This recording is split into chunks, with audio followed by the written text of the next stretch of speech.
Mark Willoughby back with you at Springhill High School Stadium on the campus of Springhill High School in North Louisiana, just across from the Arkansas border. Tonight the Tigers take on the Springhill Lumberjacks, and it should be an outstanding ball game tonight, as is the case in quarterfinal action. Captains on the field for Springhill will be number 7, DJ Curry. Number 90 for Springhill is Ken Bailey, and also number 15, the quarterback, Jamison Haygood. And for Independence, number 64, Aaron Lips.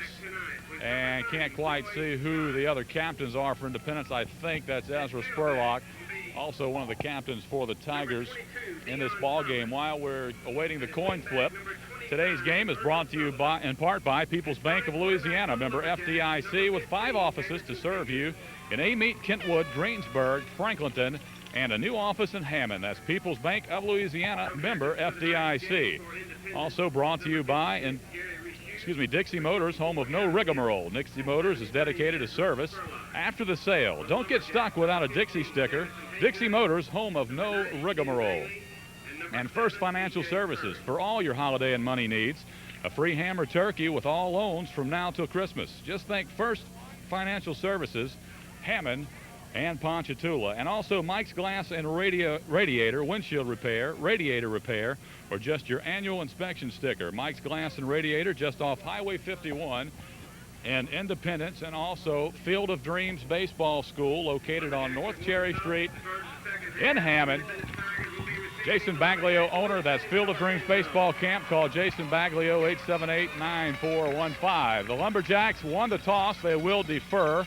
They want to go on defense first. They'll kick off to the Tigers, who will defend to our right.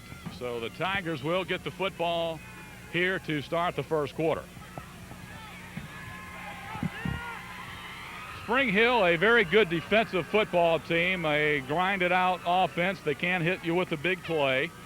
Their only losses this year were to Northwood High School in Shreveport. 23-19 was that score, and of course to Evangel, who was their the first place representative out of District 1-3A. And of course we all know about Evangel if you're a Tiger fan, and they defeated Springhill by a score of 54-0. Tigers lost to Kentwood 17-0, and to Salmon on the final week of the regular season by a score of 14-13.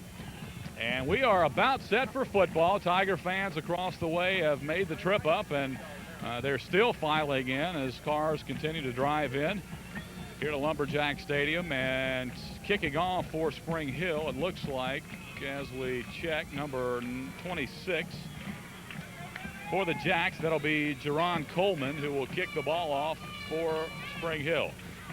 Field conditions, even though the weather has been somewhat cooperative over the last week or so, it's been very dry. The field is soaking wet. It's very marshy out really around the hash marks. The middle of the field is relatively dry, but either some sprinklers were left on or a main busted or something, because the field is very, very wet. And that is very unusual because there has been no rain in the area since, I believe, Tuesday. But nonetheless, both teams will have to play in it, and we are about set for football as Coleman will kick it off for the Lumberjacks. Deep to receive for the Tigers, Otto Bonds, Charles Tofield, and also Jarvis Dunn. This will be Tofield from the 15. Has a big hole, and he'll hammer it out to about the 31-yard line, where the Tigers will go in business, 1st and 10. And let's see, the 31-yard line.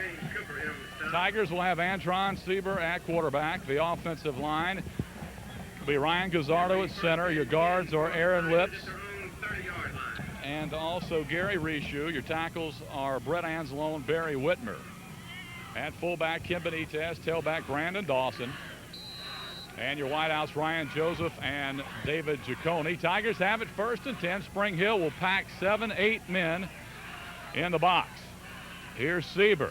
Turns, flips the quick screen. That's Joseph who has it. He'll slip a tackle on his feet, and he'll have first down yardage up close to midfield to about the 47-yard line. So the Tigers come out and quickly hit the quick screen to Lionel Joseph, and that's a Tiger first down as Springhill has 7 stacked in the box real close to the line of scrimmage within about 3 or 4 yards, and we saw Abbeville do that last week and had a lot of success stopping the Tigers' running game.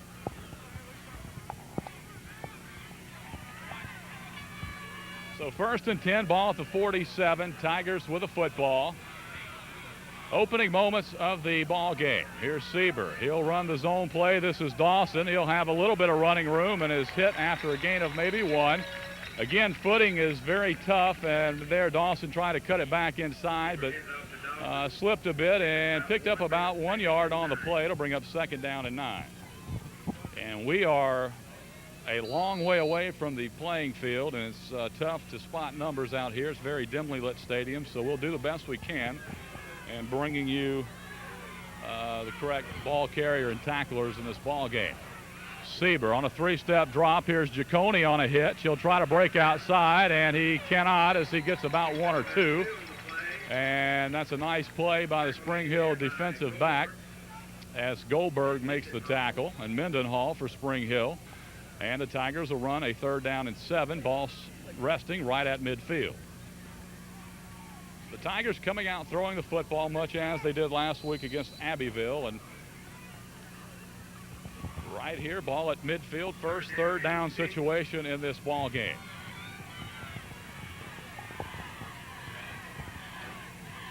Here's Sieber, 3-step drop, fires complete, and breaking a tackle is Matt Jones, and he'll have another Tiger 1st down inside Springhill territory to the 36. Now Springhill has 7 stacked at the line, but they have 4 defensive backs way off of the football, and they are giving the underneath stuff to the Tigers, and that is what they excel in, is throwing the underneath stuff. And they're trying to cover Lionel Joseph. They're trying to take the deep stuff away from him. So let's see what type of adjustments Coach Benny Reeder and the Springhill Lumberjacks make. So it's 1st and 10, Tigers, ball at the 36-yard line. Here's Sieber. He looks, he'll have to run with the football, and he's just going to run it out of bounds at about the 37. That'll be a loss on the play of about 1 or 2. And Sieber is talking it over with Ryan Joseph. Apparently Joseph was on the wrong page. And the Tigers lose yardage, and it'll bring up 2nd down and a long 11, call it 12. Ball at the 37 or 38-yard line.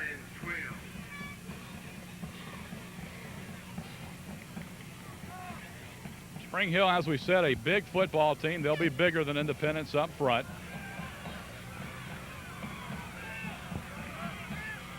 Here's Sieber on waggle action, has plenty of time to throw, fires it, and it's incomplete. Tried to spot his tight end, Ryan LeBlanc, who apparently was not looking for the football. He was covered by Deion Thomas, and it'll bring up a 3rd down and 12.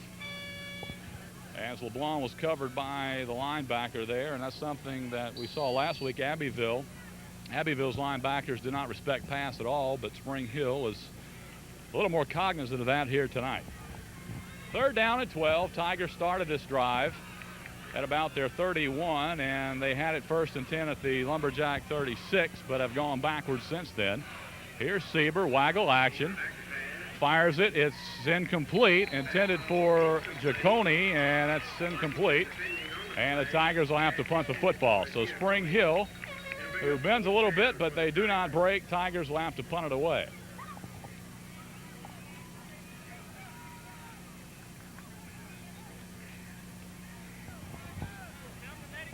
So 4th down and 12. Sieber will do the punting for the Tigers. Deep to receive for Springhill will be Washington, and that's also, as we check, Deion Thomas for the Lumberjacks. Good snap. Kick is a line drive kick that just floats out of bounds, is shanked off the side of Sieber's foot, and is out of bounds as the official continues to walk up around the 25-yard line. So the Tigers may have been better off going for that in retrospect, as that punt only covers about 12 yards. So Springhill gets a break and has the football in relatively good field position after a shanked Antron Sieber punt. It was a good snap by Darnell Keith, who's been snapping in place of injured tight end Jeremy Cooper, who is not playing tonight.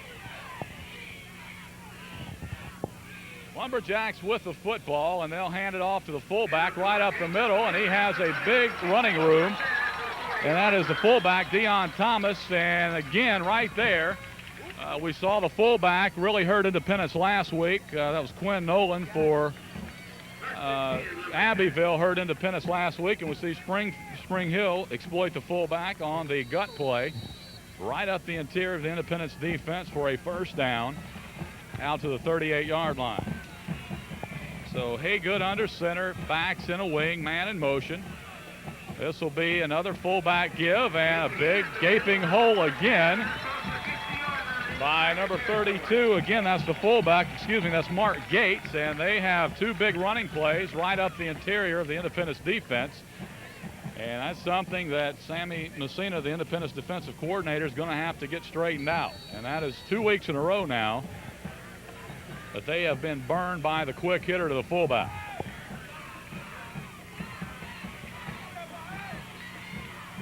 So man in motion again. Here's Haygood to the fullback. This time they clamp down, but he still gets about 3 or 4 yards. They're going to call it a 4-yard gain, but nonetheless still positive yardage, and a 2nd down and 6 situation for the Lumberjacks at the 44-yard line. Ball resting at the 44 of or 46, I should say, of Independence.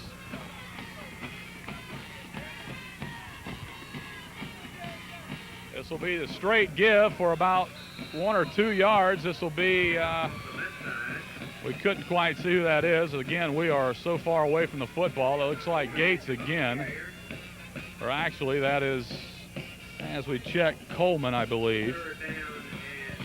And he picks up about 2 or 3 on the carry, and it'll be 3rd down, and call it 3 for the Lumberjacks. So the Lumberjacks face a 3rd down situation.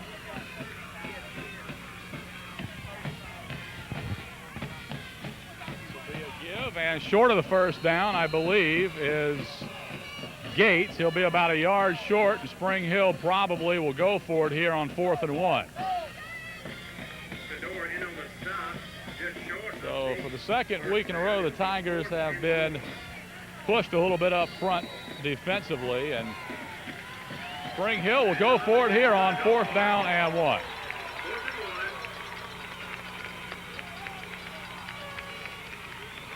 And in motion, this will be a turn and a give, and he stopped and gets the 1st down as he just crosses the 40-yard line to the 39, and that's Gates on the give, and Springhill has their 3rd first down on this drive. And they're going to measure for this, but it looks like this will be a 1st down. He's across the 40-yard line to about the 39, but let's see where the sticks are. It's really hard to tell. I'm right on the spot here, and it looks like he has it by about a half a length of the football.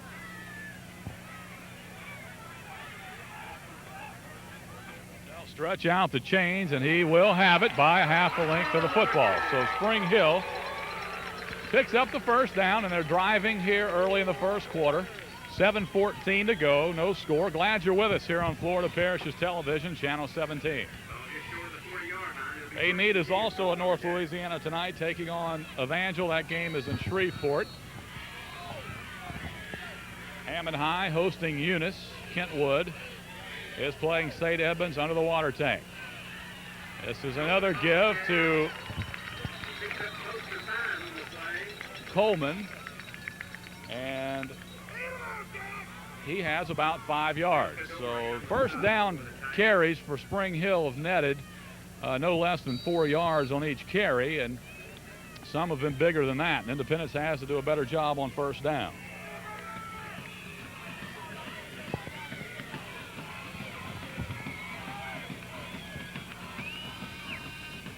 This will be the buck sweep.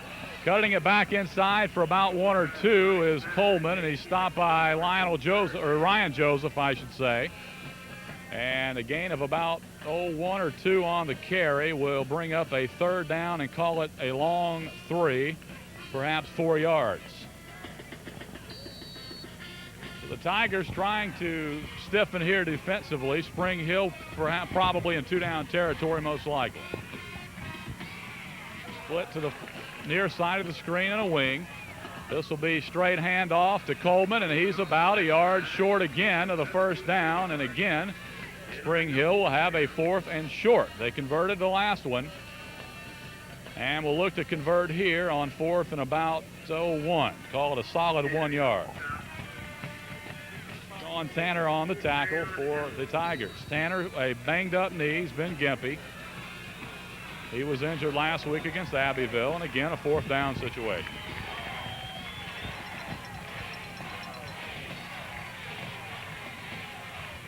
And it's no good as the fullback for Springhill fell down. He went the wrong way. And Independence gets a big break there as Gates slipped. And we talked about the playing surface is very, very soggy. And Gates was nowhere close to the first down, maybe lost a half a yard. And Independence stiffens there and holds. So both ball clubs moving the football in their opening drives, but both defenses coming up with crucial defensive stops. So Independence with their second opportunity with the football, trail, no score, 5:20 to play. Sieber under center. This will be a draw. This is Dawson on the carry, and he'll push the pile for about 5 yards. So Brandon Dawson, who goes about 215 and squats about 500 pounds, and when he gets that pile moving, he can really push it forward. Right there, the Tigers run the draw play. Sieber probably giving it away a little too soon. If he would wait one more step to hand the football off, that might fool the linebackers a little bit more, but nonetheless, they pick up 5 on first down. Ball at the 37-yard line. Sieber will throw. Fires it out, complete. This is Joseph, and he slips a tackle and has the first down at the 42-yard line. So the out route is open to Lionel Joseph, and the Tigers have a first down.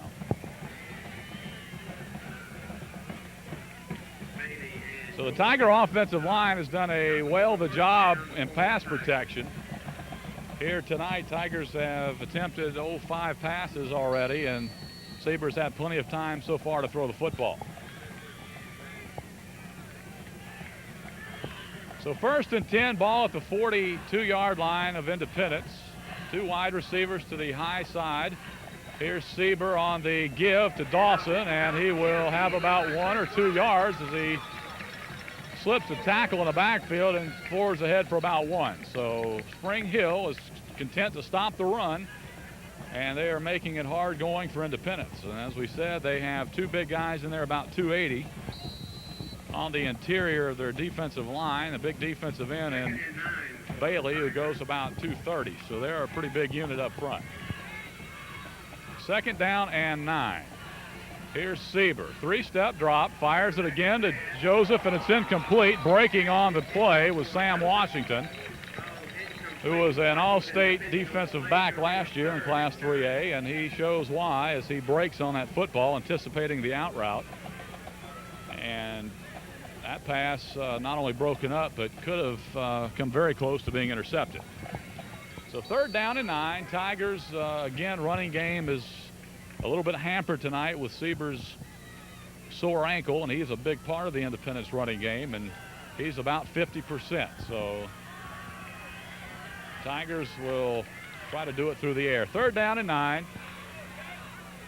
Sieber on the fake. He'll look. Now he has a receiver wide open as Giacone, and he has the catch down inside the 25-yard line. And David Giacone beats the defensive back on the stop and go, and Sieber on a good play fake lofted it perfectly to David Giacone on the catch to the 20. Correction, that's down to the 15-yard line as Tigers will have it first down and 10 at the 15. And again, the field is very dimly lit and it's hard for us to see, and we're about 70 yards from the football, and it's tough going to see here tonight. Here's Sieber on the quick screen. Joseph tries to slip a tackle and does, and has it down inside the 10, gain of about 6 to about the 9-yard line. So a gain of about 6 on the play, and it'll bring up a 2nd and 4. for the Tigers. Ball resting on about the 8-yard line. Call it 2nd down and 3. So the Tigers threatening here, trying to get some points on the scoreboard with 2:57 to play here in the first quarter. Here's Sieber on the give. That's Dawson. He'll again hammer forward and has no yards on the carry, maybe a yard at most. So it'll bring up a 3rd down and about 2. Ball at about the 7-yard line. So the Tigers, no question about it, will have 2 opportunities at it here.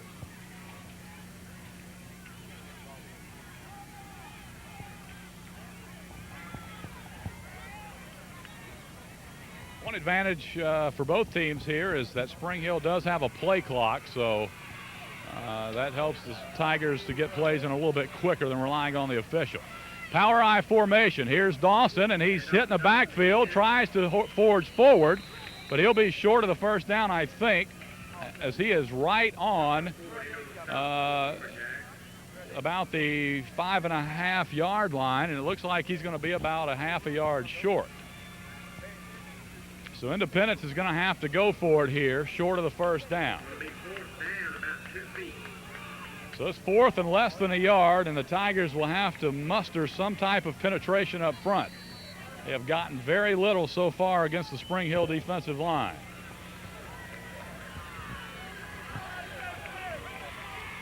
Springhill very tough in these situations. Sieber will turn, hand to Dawson, pushes the pile forward, and he should have the 1st down. And they're going to spot it back now. And let's see if they give him the 1st down. I think he should have it. It looked like one official came back in and spotted it back, but no, they'll say it's 1st and goal Tigers, ball at about the 3-yard line.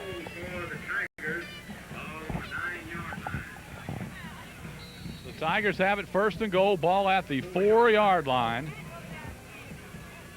And this is the area of the field where Springhill is very, very tough. As we mentioned, very good run defense.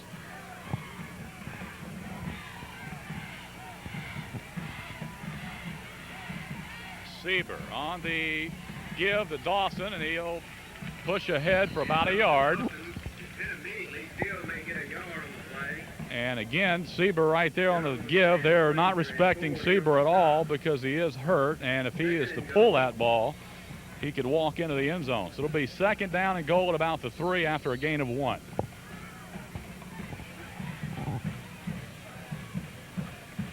About the 3-yard line.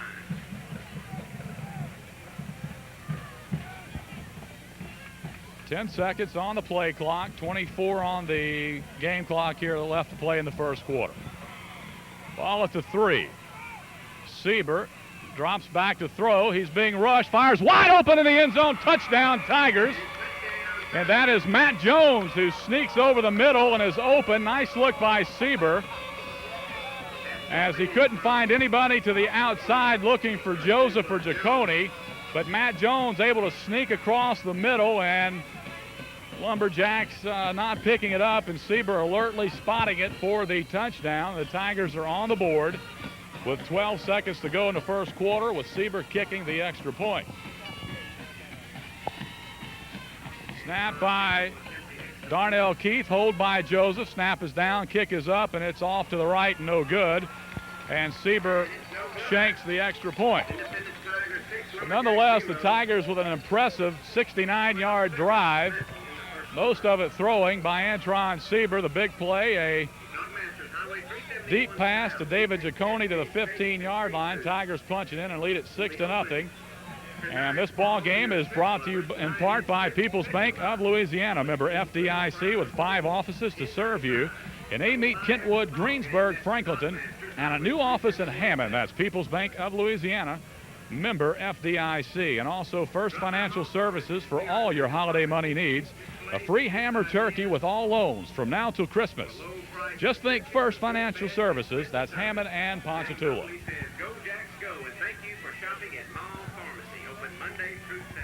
So Independence able to draw first blood. They lead it 6-0. Spring Hill, of course, did march the football on their own accord on the ground mostly, or as a matter of fact, all of it on the ground. but were thwarted on a 4th down and 1 at the 31-yard line when Gates slipped in the backfield. The Tigers, in turn, took the ball and marched it down the field and scored. So kicking off for the Tigers will be Darnell Keith. And deep to receive for Spring Hill is the explosive DJ Curry along with Coleman. And this will be a short kick that Curry will take at the 18-yard line. He'll look for break a tackle and does, and is on his feet to about the 46-yard line, and the Tigers pay by kicking it to that young man. He's very explosive, and he has it 1st and 10 for the Jacks at the 46-yard line. And for those of you not familiar, DJ Curry very similar to Kenny Albritton, who played for Independence last year. Very similar in size and speed and ability.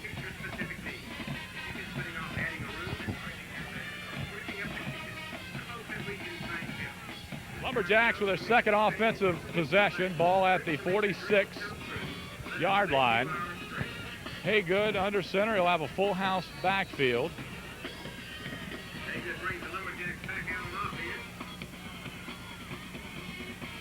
Haygood will play action pass. Looking, fires it. It's incomplete. And on the coverage for the Tigers was number 7, Charles Tofield, and we have a flag, I believe, or do we? Well, that's the end of the first quarter. So the first quarter comes to a close with your score: Independence 6 and Spring Hill nothing. And again, the first half of this ball game, and the entire ball game for that matter, is brought to you tonight in part by Dixie Motors, home of no rigmarole. Dixie Motors is dedicated to service after the sale. Don't get stuck without a Dixie sticker. Dixie Motors, home of no rigmarole. That's in Hammond. And also Mike's Glass and Radiator, windshield and radiator repair, or just your annual inspection sticker. Mike's Glass and Radiator, just off Highway 51 in Independence. Also, Field of Dreams Baseball School, owned and operated by Jason Skip Maglio of Independence. And that school is located just off of Cherry Street in Hammond. You can call Jason at 878-9415. They feature all types of instruction, pitching instruction, hitting instruction. They have full arm iron mic pitching machines, and on an annual basis, membership basis, you can join the Field of Dreams Baseball School. So Spring Hill has it, 2nd down and 10, ball at the 46-yard line after the incompletion. Tigers leading 6-0. Haygood under center. He'll turn on the inside handoff, and this one's thwarted as Derek Hunter, I believe, makes the tackle on, let's see who the ball carrier was. That was Adrian Mendenhall, and that play really hurt Independence last week. And this week, the Tigers bound and determined to stop that play. And it only gains a yard, 3rd down and 9, ball at the 46-yard line. Tigers looking to stiffen here.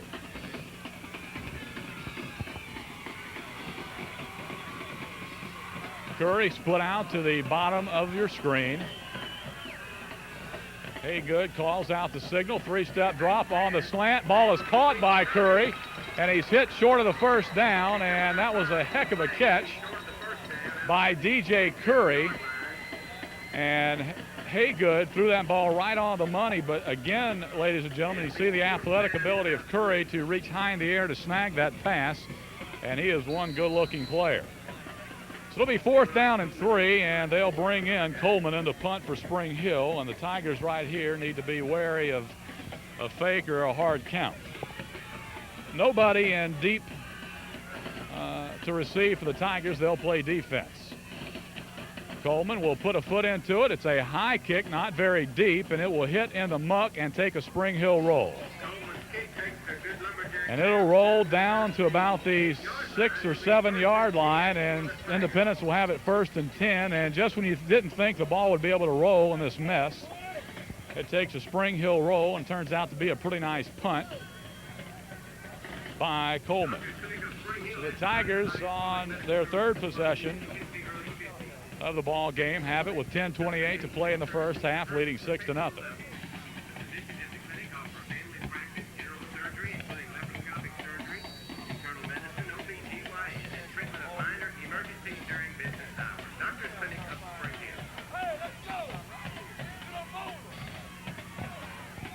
Sieber with 2 receivers to the bottom of your screen. Will call for it, hands it off to Dawson. He hammers forward for about 2 or 3 yards, up close to the 10-yard line.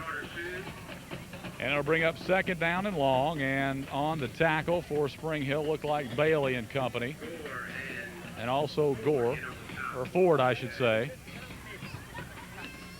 That's Taraka Ford, big 6'3", 295 in the middle. That Springhill defensive front. He is a load. So 2nd down and 8 after a 2-yard gain. Tigers with I formation, 2 split receivers. This is Dawson again, and he has no running room, or actually he'll have about 1 or 2 yards. It'll bring up a 3rd down and about 7. Actually call it a 3-yard gain. It'll be 3rd down and 5. So Independence, a little bit of breathing room here. 3rd down and 5 for the Tigers. Nice Tiger contingent from Tangipahoa Parish making their way up north, and still coming into the stadium. 7 o'clock start here. Sieber on the give. Dawson around the left side, powers his way up for the 1st down. He'll have it by a couple of yards and has 7 yards. So Brandon Dawson getting his motor running, and the bus is on the loose here, and he just needs to carry the football. And last week didn't get a lot of opportunities as Abbeville didn't present them.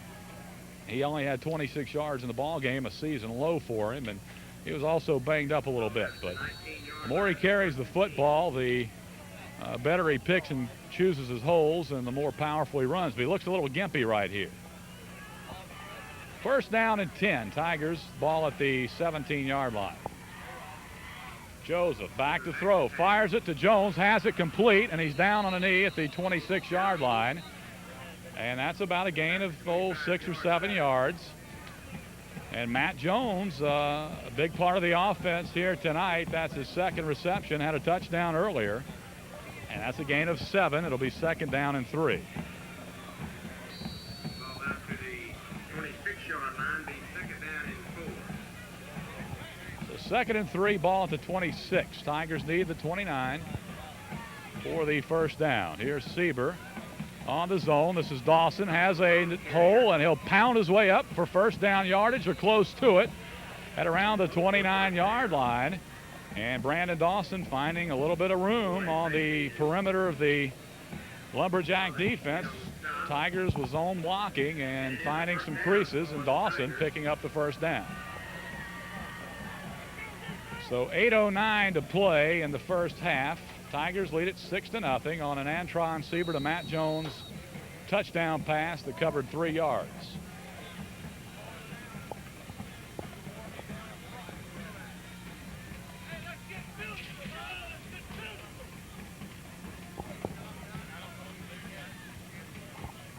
Sieber better hurry here. 7 on the play clock, 5 seconds on the play clock. Here's the give. Sieber keeps on the option, has some running room, and he'll have about 5 or 6 yards. So Independence, who was reluctant to run veer, does so here in this instance and picks up about 5 as Sieber pushes ahead. Call it 6-yard gain. So Sieber running to his left and picking up 6 yards on that carry. So 2nd down and 5 here. Tigers with the ball at the 36. So be Sieber, play action, looks.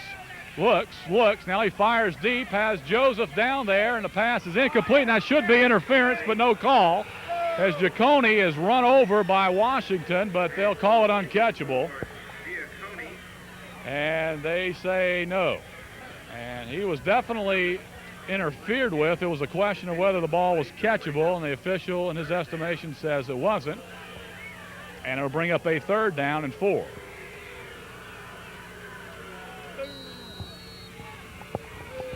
So the Lumberjacks get a bit of a break that time, but again, the ball was over Giacone's head, but that was a very, very close non-call that goes the Lumberjacks' way, and Tigers will have to convert here on 3rd and 4. And a timeout is called by the Independence Tigers. 7:01 to play in the 1st half. Your score, Independence 6, Spring Hill nothing. And we'll take a break and be back after this timeout. You're watching Florida Parishes Television, Channel 17.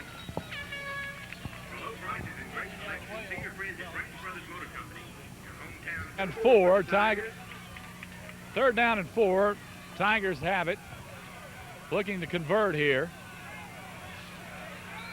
And the Tigers jump off sides. Matt Jones jumps a little prematurely as Spring Hill comes up in a cover 2 look with hard corners. Each on Joseph and Matt Jones, and Independence is going to have to convert on 3rd and 9 now. So 5-yard penalty. That's the first penalty of the ball game on either ball club.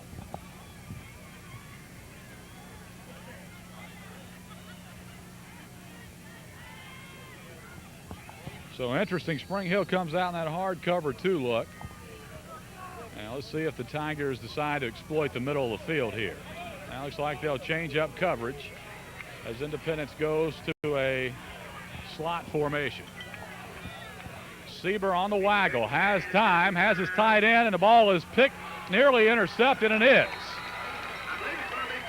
As LeBlanc had it go off his hands, and they say he made the great catch, and the ball is intercepted.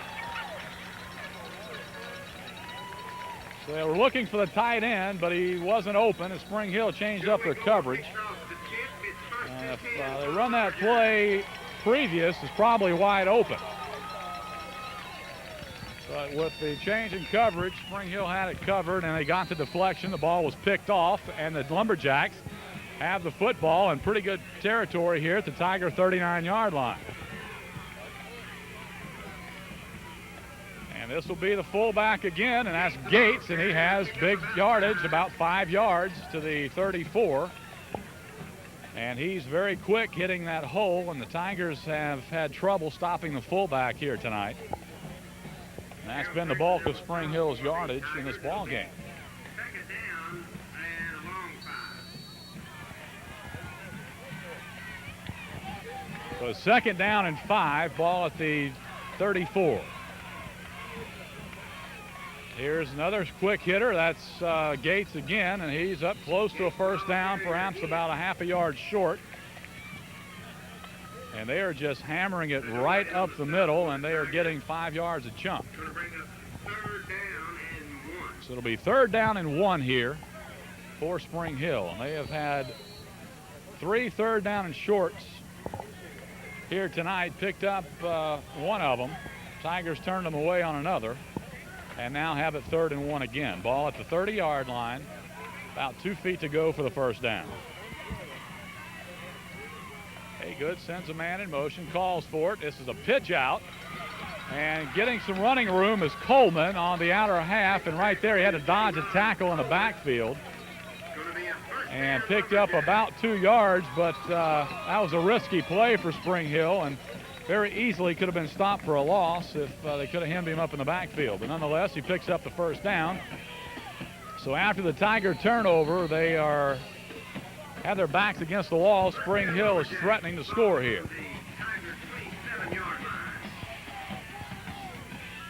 This will be the fullback, Gates, again, and again he has about 5 yards. And they are just hammering the gut play right at Independence, and they can't stop it. And Gates is hitting through there in that little bubble real quick. And they're getting it trapped up pretty good, and the Independence linebackers having trouble coming up and supporting. And he gives 4 yards, a 2nd down and 6.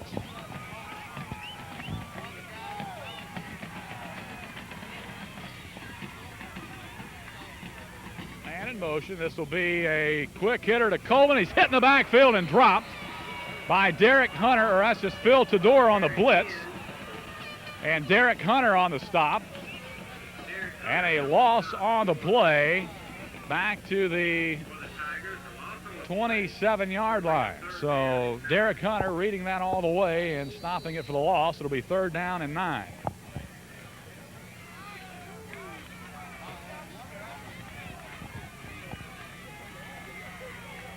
Washington out on Otto Bonds on the right side of the screen. Let's see if they try the fade route here to him. They're going to run quick hitter. This is Coleman, and he's short of the first down, picks up about 3 or 4 yards, and it'll be 4th and 5 or 6. And Springhill will go for it here with under 4 minutes to play in the first half.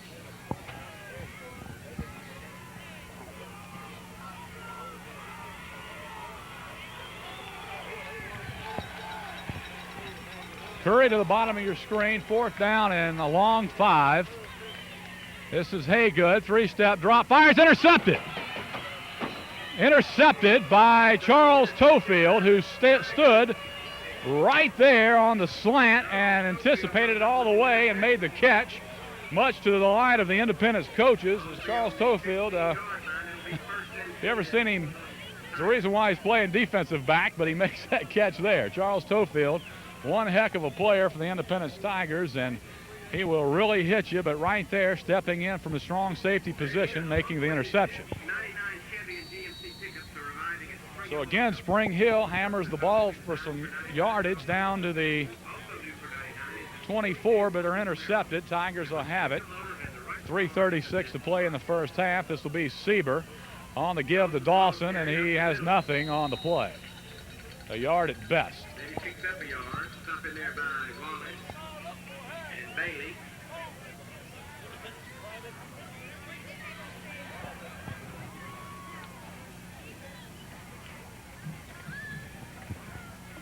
So 3:15 and counting. Tigers with a football, trying to march it out of the shadows of their own end zone. After the big turnover on the interception by Charles Tofield. Sieber, 3-step drops, looks, fires it complete. This is Matt Jones again, and that's about a 3 or 4 yard gain. Washington on the tackle, really coming up hard to support. And they'll call it a 5-yard gain, and it'll be a 3rd down and about 6 for Independence. About a 4-yard gain.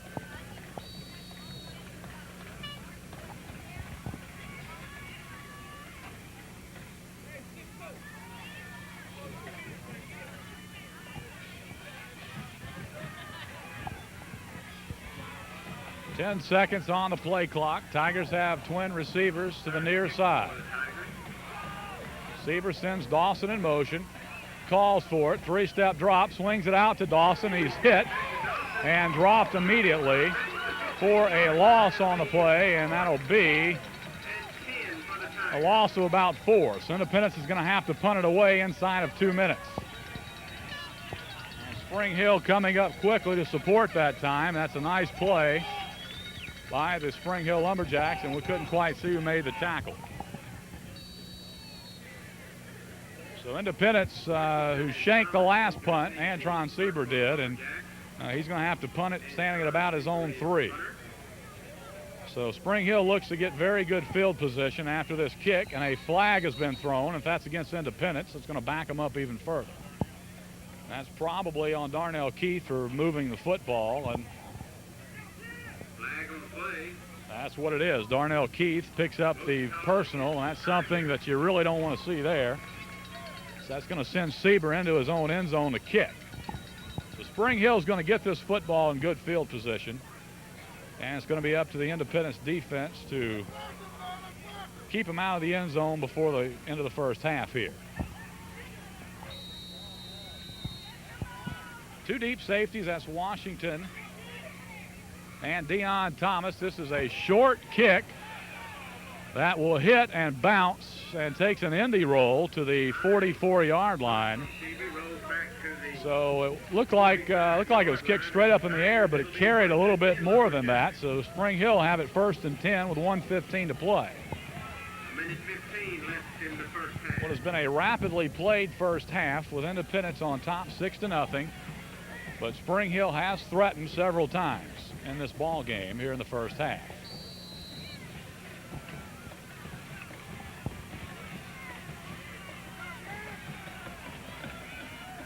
Springhill, I believe, has all 3 timeouts at their disposal, so they have plenty of time here. Be Haygood, he'll be hit, but now fires it down, and it's incomplete, and nearly a great one-handed catch by DJ Curry, who nearly stole that away from 3 Indy Tigers. And that was almost one miraculous catch. And again, I harken back to Kenny Albritton from Independence last year, and is very similar athletically to DJ Curry. So Curry comes out of the ball game, and they'll bring in Washington with 1:08 to play with 2 wideouts set. This will be Haygood, fires it, incomplete. Tried to hit the tight end over the middle. That was actually the wingback, Coleman. And it falls incomplete. Tigers had it covered. It'll bring up 3rd down and 10, 1:04 to play.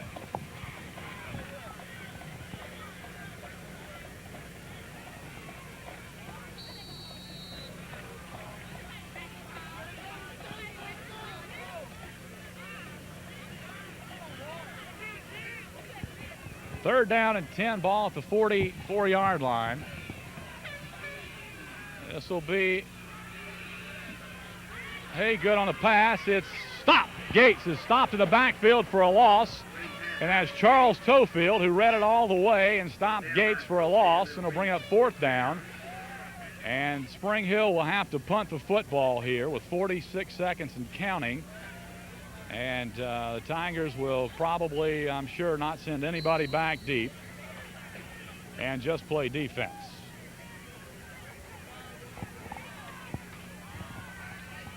Springhill's going to let this thing run all the way down and kick it with very little time. Tigers will play defense here.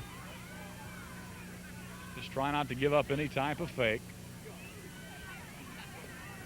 This is a pretty good kick. It's going to hit at about the 12 and roll and into the end zone. So the Tigers will just down it right there and go into halftime with a 6-0 lead. And all things considered, Independence has played very well here in the first half. Even though the score is just 6-0, they have played very, very well and have moved the ball very efficiently. Springhill, very good defensive football team. They knew that coming in. They had a big defensive struggle last week with Benton, also a defensive struggle with Winsboro in the first round, a 13-12 winner. That game also in overtime. And during the regular season, most of their ball games were defensive oriented. The Seaber will take a knee here, and he does. And that will be the final play of the first half with your score: Independence 6, Springhill 0. We're going to take a break, come back with the halftime show. The Independence Tiger Band will perform, and after that we'll come back with the second half kickoff. You're watching Florida Parishes Television, Channel 17.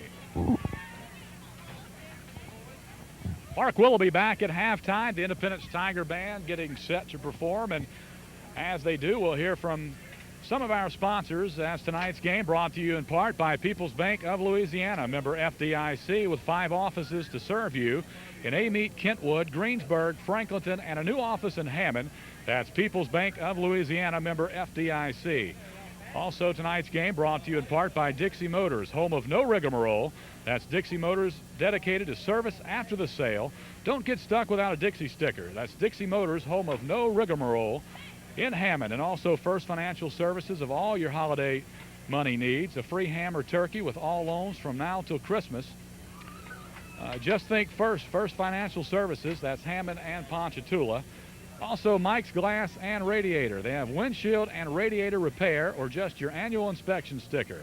Mike's Glass and Radiator, just off of Highway 51 in Independence. And once again, Field of Dreams Baseball School. That'll be opening up soon as Jason Skip Baglio gets underway with full-arm pitching machines, 3 full-size batting cages, a regulation Major League diamond, and plenty of high school and college and pro instructors coming in to give all their students instruction. That's Field of Dreams Baseball School. Membership basis, call Skip Baglio at 878-9415.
And welcome back to Spring Hill High School. Independence holding a 6-0 lead in the first half over the homestanding Lumberjacks. The Tigers playing very solidly in the first half. Antron Sieber doing most of the damage through the air. The ground game did get untracked a little bit late in the first half. Brandon Dawson getting some nice runs for the Tigers. And the lone touchdown of the game came on a 3-yard touchdown pass from Sieber to Matt Jones. Sieber on a nice look on third down, found Jones over the middle into the end zone for the only points of the first half. The extra point was wide right, and Independence holding a 6-0 lead. Spring Hill did threaten a couple of times. One on their first offensive drive. They drove down inside Tiger territory before being turned away on fourth down. Again, put together another drive after a turnover. Again, Independence held on downs, and Independence held one other time and forced the Spring Hill punt. So Tiger defense doing a much better job tonight than they did last week against Abbeville against the run. And that's something defensive coordinator Sammy Messina is very happy about. But we still have another half to play here tonight, and Spring Hill, a very explosive football team. They have excellent athletes, and they are very, very dangerous offensively. Antron Sieber will kick it off to start the second half. Deep to receive will be DJ Curry for the Lumberjacks, along with, that's number 41, DT Grisby. So we have DJ and DT deep to receive for Spring Hill. So Sieber will kick it with both deep men standing at about their 7. Curry and Grisby in to receive for the Lumberjacks. Sieber's kick is deep, and this will be Curry. Will let it bounce and picks it up at the 1. Stumbles around. He has some running room and will be hemmed in at about the 12-yard line. So the kick hit at about the 5 and died at the 1. That allowed the Tiger coverage to get down on Curry, who's outstanding speed. But the slow track didn't enable him to get outside, and the Tigers hem him in at about the 12 or 13-yard line. So an outstanding kick by Sieber, and he was in there to kick that one into the end zone. But he does have that heavily taped left ankle, so it's tough for him to kick tonight. He didn't kick off the first time they kicked off. So Spring Hill on the offense first here in the second half. Full house backfield for the Lumberjacks. This will be Gates on the carry, and he stopped for no gain. So Independence right there, a little bit tougher on that fullback trap to Gates, and they hold him for no gain. So Independence stiffens there on first down. It's second down and 10 after no gain. Ball at the 13-yard line.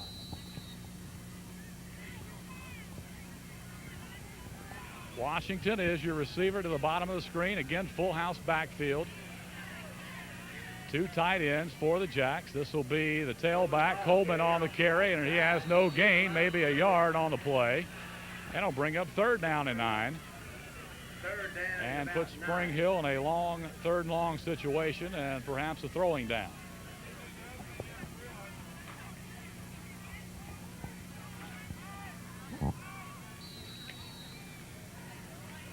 I'd like to thank all of our sponsors tonight. People's Bank of Louisiana, Dixie Motors, First Financial Services, Mike's Glass and Radiator, and also Field of Dreams Baseball School for sponsoring tonight's ball game. Again, full house backfield. This will be inside trap. This is Coleman. He'll fight, or Thomas, and he stopped short of the first down after he wiggles away for about 4 or 5 yards. Stopped by Hunter and company for the Tigers, and Spring Hill will be in a punting situation, 4th and 5. You can hear assistant coach Mike Young all the way across the field hollering, "Do not jump," telling his Tiger defensive front not to jump off sides here. Otto Bonds, the lone deep safety for the Tigers. Looks like Independence going after this one. They have 11 at the line of scrimmage. Low snap, and the kick is nearly blocked, but not. This will be Bonds. He'll field it at midfield, and he's hit and dropped right there in his tracks at the 49-yard line. And the Tigers did everything but block that punt. They had every opportunity to, but the one thing you didn't want to do is rough the kicker. You give Spring Hill a first down, and they pulled up a little bit short and couldn't get it, but the kick gets away for about 35 yards. And the Tigers have it near midfield at their 49-yard line. So good field position to start the second half for Independence. 9:53 to go here in the third quarter.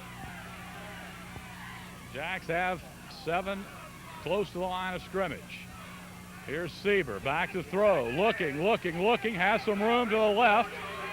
And he's going to hammer away for about 5 or 6 yards. So Sieber, who has limited mobility, is able to find his way for about 6. And he's played on guts the last 2 weeks. And pretty much guts alone, and he is getting a play on the sidelines and back in. And he's a little bit more mobile this week than last week. Last week, he could barely walk. It'll be 2nd and 5 for the Tigers. So call it a 6-yard gain. 2nd down and 4, ball at the 45 of Spring Hill. Sieber on a 3-step drop, looking, firing, incomplete as Joseph slips down on the coverage as Washington, who was up on him tight. And the Tigers will have it 3rd down and 4.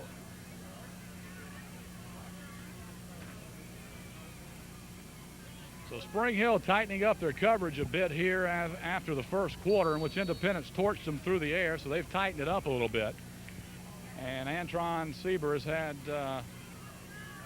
very little room to fit the football in there. Washington, outstanding defensive back, as is Curry and company. Sieber, play action, looking, fires it, incomplete as it's dropped. Looked like that was Joseph, who couldn't handle it. He had the football for the first down, but the ball kicked off his shoulder pads and fell incomplete. Nice look by Sieber, who was flushed out of the pocket and saw Joseph settle in the middle of the field where the soft spot was and could not complete the pass. So Spring Hill does the job defensively, and they'll get the football back. So Independence unable to move it more than the 6 yards on the first scramble by Sieber. High snap. Sieber gets it down and puts a decent foot into this one. This will be Washington from his 9. And he has a little bit of running room and is hit and dropped at the 18-yard line. So good coverage by the Tigers. That punt covers, about 34 yards or 36 yards. And about 8 yards on the return, where Spring Hill will have it 1st and 10. 6-0 your score. The lone score was a 69-yard drive culminated by a Sieber to Matt Jones touchdown covering 3 yards, and that's been it in this ball game. First half was very rapid.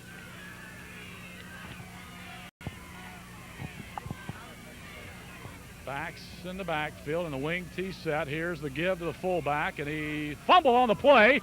Independence falls on it, and it looks like they have it. They do at the 19-yard line. So the ball comes loose, and I can't see who fell on it, but it looks like an interior lineman for the Tigers.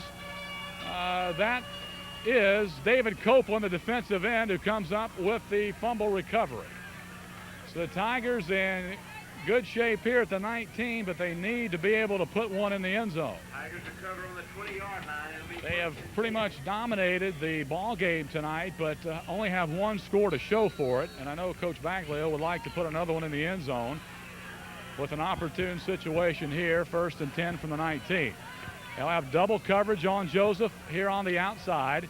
Here's Sieber on the give to Dawson. Big running room left side, down inside the 15 to the 12. And Dawson has 7 or 8 on first down. So Spring Hill has had to come out of their cocoon and double cover Joseph. That has opened up the field a little bit. They've had to back off and play pass coverage. And Dawson's able to exploit that with some running room and 8 yards on first down. So it'll be 2nd down and 2, ball at about the 12.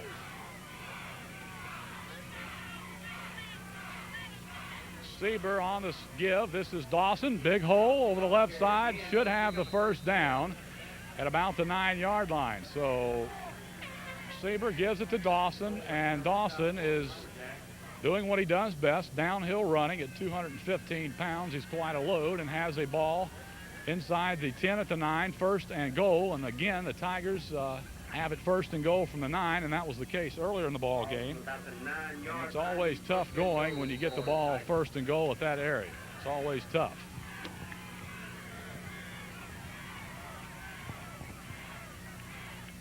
Here's the give to Dawson. Big hole inside the 5-yard line to the 4, to the 3. Where it'll be 2nd down and 3 from the 3-yard line. A goal from the 3. And all of a sudden, the Tiger offensive line, who was felt a little bit humiliated last week, only getting 7 yards net rushing in the ball game last week, felt like they had something to prove here tonight against a very formidable Spring Hill Lumberjacks club. It's Dawson again, right up the middle, hammers it into the end zone. Touchdown Tigers with 7:42 to play in the 3rd quarter. And let's see if Independence elects to go for 2 here.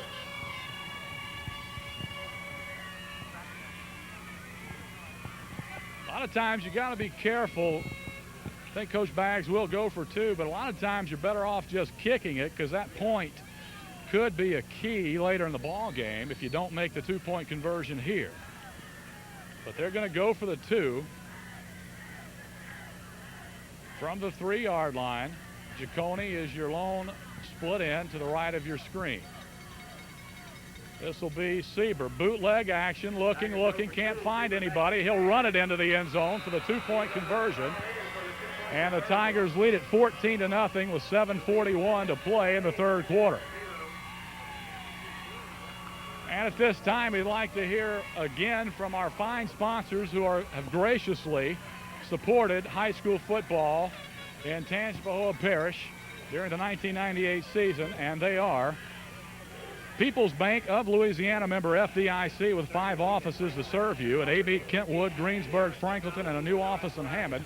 That's People's Bank of Louisiana, member FDIC. Also, Dixie Motors in Hammond, home of no rigmarole.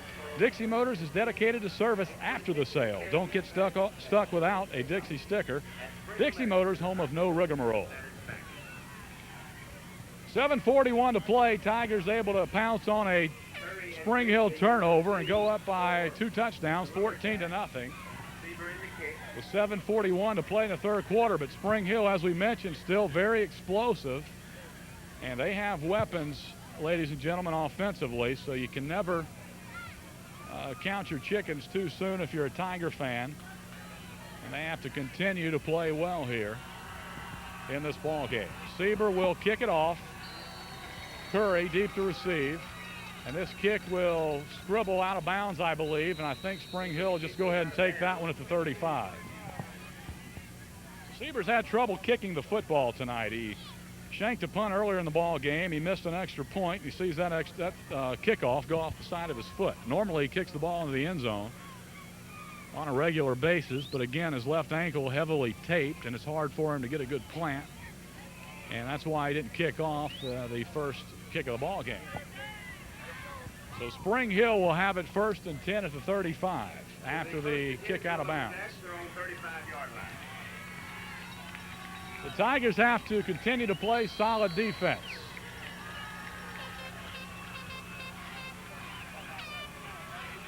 Washington to the bottom of your screen. To the top is number 25, Virgil Sullivan. Lone setback. This is back to pass. Haygood. He's going to run for it, and he's sacked. He's brought down from behind by Antoine Smith. And what looked like promising running room for Haygood was snuffed out by Antoine Smith for only a 2-yard gain. So the Tigers got after Haygood, and what could have been big 1st down yardage, only a 2-yard gain. So DJ Curry will check back in for Springhill along with DT Grisby. 2nd and 8, ball at the 37. Curry at the bottom of your screen, lone coverage on Devarius Bess. Haygood on a 5-step drop, looking. He's going to try to run again, gets outside, and will have 1st down yardage, and is knocked out of bounds right around midfield at the 49. And Gerald Franklin is hurt for the Tigers at about the 37. And he gets up, but again, Independence with great coverage and a good pass rush, forcing Haygood to run. And he's able to scramble out for first down yardage and a gain of 13. That's the longest gain of the night for Spring Hill. The last thing you want to do if you're Independence is let Spring Hill drive here and put on a score.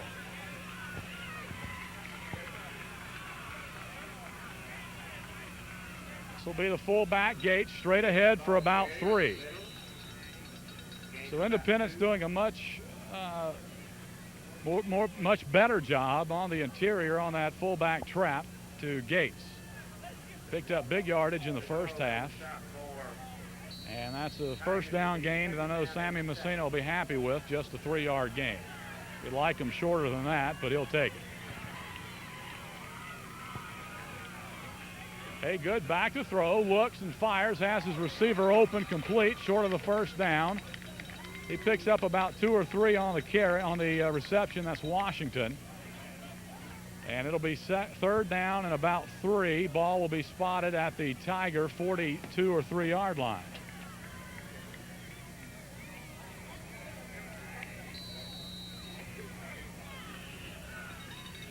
Third down and 3, ball at the 43. Spring Hill threatening after the Tiger touchdown.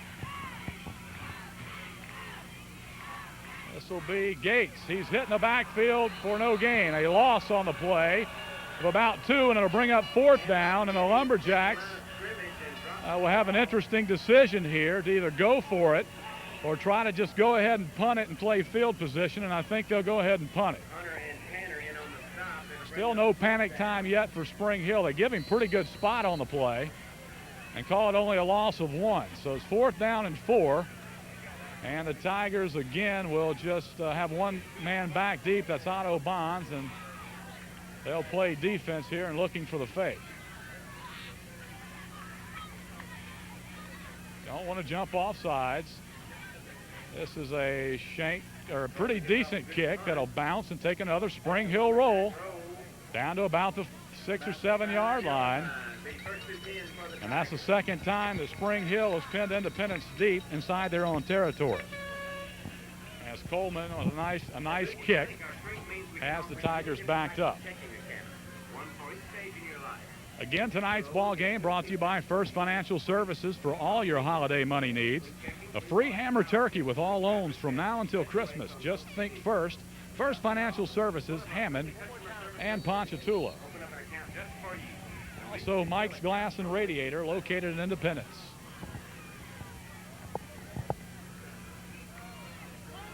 Dawson, the lone setback. Sieber turns, hands it off on the power play to the right side, and he has about 1, if any. The Tigers will try to just hammer it out here and get some room to try to kick the football. They would like some first downs to keep that clock running, 4.5 and counting. And they're going to call that a loss on the play of about 1. So it'll bring up second down and 11. Going to bring up second and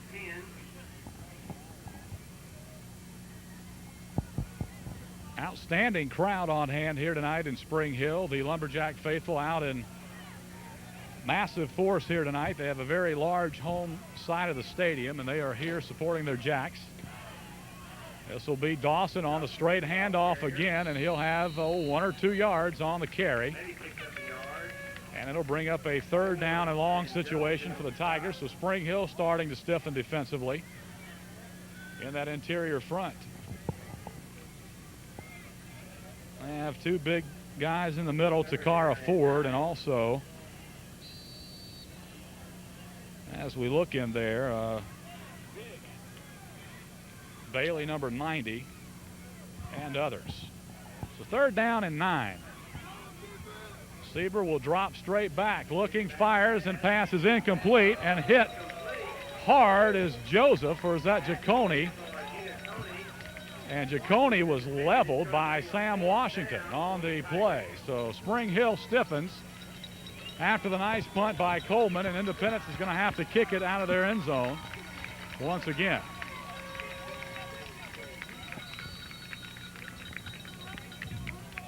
Sam Washington really came up hard on Jaconi. You had to go up high in the air to receive that pass. And it was incomplete. Sieber deep to kick. Low snap. Picks it up, and it's a line drive. This will bounce and be fielded there by Thomas. Has some running room. Breaks outside and will be hemmed in at about the 19 or 18-yard line. So Springhill with momentum now with 3 minutes to play in the third quarter after the fine return by Deion Thomas. So you can never get too high in this ball game, even with a 2-touchdown lead. Now Springhill threatening, ball deep in Tiger territory at the 18. The Tiger defense really needs to stiffen here.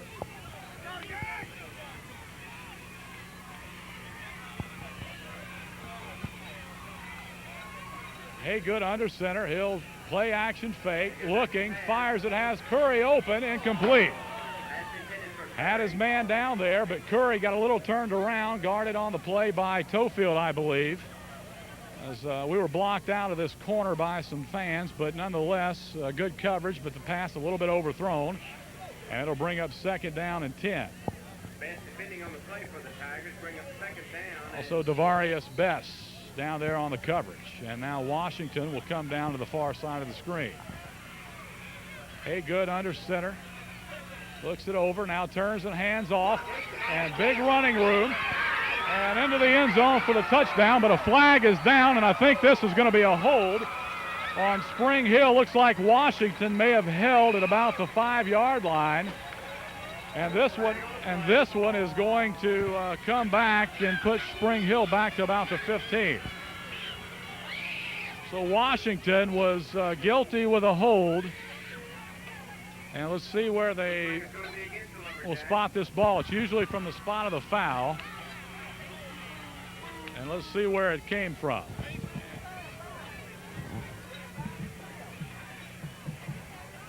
I'm going to say the hold came at the 5. That's going to back them up to the 15. For the 14-yard line, it'll be a 2nd down. So it'll be a 2nd down and about 6 or 7 to go.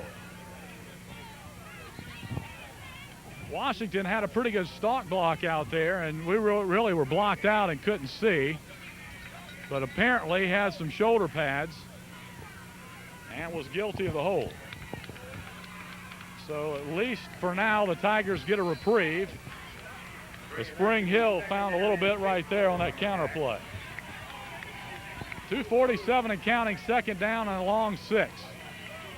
Haygood play action again, looking, firing end zone. It's complete for the touchdown to Curry, who catches it in the back of the end zone for the Lumberjack touchdown. But another flag is down, and let's see, it's incomplete or interference on the Tigers.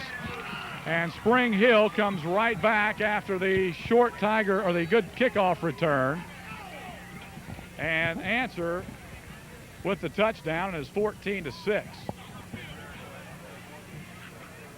have a player down on the field. Injured Lumberjack on the field is the quarterback, Haygood, and he's up under his own power. Took a big lick on the play, but that was a nice throw as he delivered the fade in the back of the end zone, and a heck of a catch. And again, I believe that was Curry on the reception. I couldn't quite tell who it was because we're blocked out. We can't see when the ball is down in that corner. Haygood shaking up on the play. So Coleman in for the extra point. Tigers by 6, 14-6. Whitlock to hold.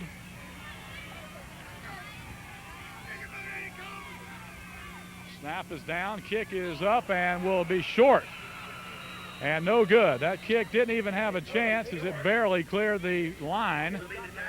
And it barely reached the end zone. So that's a big miss by Springhill, and that gives the Tigers a touchdown and a 2-point conversion advantage at this point. So big miss there by Springhill. 2:42 to play in the third quarter. Again, your sponsors, Mike's Glass and Radiator with windshield repair, radiator repair, or just your annual inspection sticker. Mike's Glass and Radiator, just off Highway 51 in Independence. Doctors Clinic of Springhill has provided the highest quality medical services for our community since the early 50s. Clinic doctors are on the sidelines at our football games, and they annually provide over $20,000 worth of free sports physicals. Tigers picked up a touchdown after a Springhill fumble, and Springhill comes back and picks up a touchdown after a big punt return by Deion Thomas to set them up in great field position. The touchdown pass from Haygood to Curry, I believe, for the Springhill score, and it's 14-6. 2:42 to play in the third quarter. Bonds and Tofield, also Jarvis Dunn deep to receive for the Tigers. Coleman to kick for Springhill. Kick is a high kick that will come down to Bonds at about the 13 or 14 yard line. Has a big running room, breaks outside and is down, and the Tigers will have it there at about the 25 yard line. Centel Jefferson on the tackle. He was hit pretty hard, was Otto Bonds. So the Tigers will have it at the 25 yard line. First down and 10. We'll see if the Tigers can recapture the momentum that Springhill, I should say, just recaptured from Independence. Springhill very accustomed to these defensive struggles. They've had 2 overtime games already in the playoffs this year.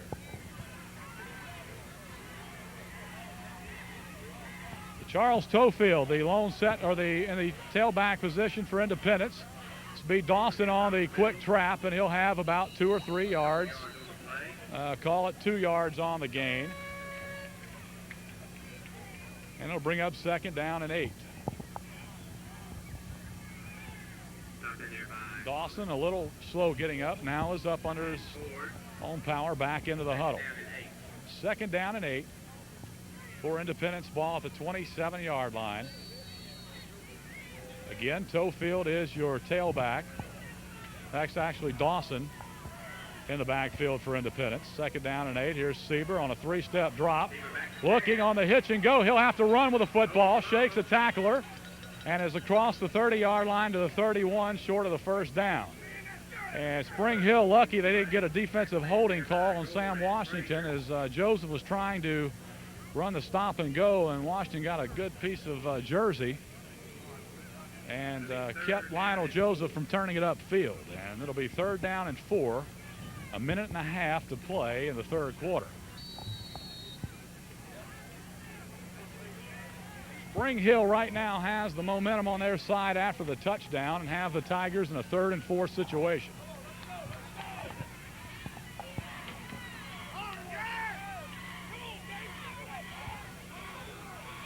Sieber on the option keep. Has big running room around the left side. Cuts it outside, has running room down the left sideline, 35-30, and is out of bounds for the Tiger first down to the Springhill 30-yard line. So the Tigers, who were reluctant to run option, and they're going to say it was out of bounds at the 34. Tigers reluctant to run option, do so there, and Sieber has a big gainer off the left side, and that gain was about 36 or 37 yards on the carry. That's part of the game the Tigers sorely missed last week. And Dawson's a little gimpy for the Tigers. He's looks like he's shaken up. This will be quick screen to Joseph. Catches the ball, cuts it outside, and a flag is down. Tigers called for holding, and that's a makeup call for earlier. They called a hold on Matt Jones, and I got to think that's a makeup call for the holding call that Springhill got on the goal line. Looked like a pretty good stalk block out in front by Jones, but they say got some jersey, and the Tigers will be penalized. And it's a holding call. So what has been a very a penalty-free football game starting to turn there tonight as both teams being flagged here in the second half for holding. That's going to push the Tigers back to the 37-yard line. So that's a big penalty for Independence. They would have had a first down on the play. But, again, that's just a tough call right there on Matt Jones. But the official right there on the play made the call, and it's first down and 14.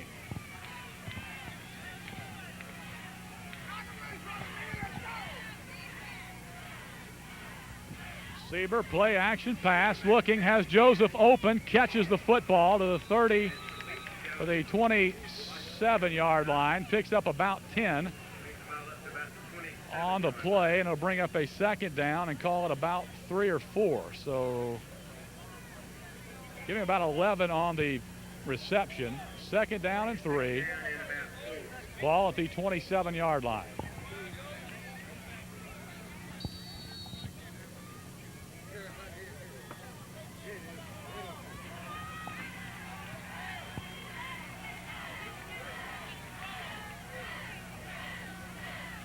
Here's Sieber on the zone. Dawson has running room around the left side. Turns the corner inside the 20 to the 15 and has the first down. Dawson turning the corner, has the first down, and I believe he's hurt. I think that's Dawson down along the Independence sideline at around the 12 or 13. If that is Dawson, that is a huge injury. Now let's see who that is. And Dawson just may be winded. He had a hyperextended knee. They have 2 Independence players down, Dawson and somebody else, and I can't see who it is. But Independence has battled injuries the last couple of weeks. Sieber's been hurt. The tight end Jeremy Cooper's been hurt. Dawson's had a gimpy knee. And this looks like Barry Whitmer down, or Gary Rishu for Independence. Rishu's up, Dawson is up, and Independence a little short-handed here offensively as Rishu, I believe, is down. He's going to have to come off the field, and Independence may have to call a timeout here. No, they won't.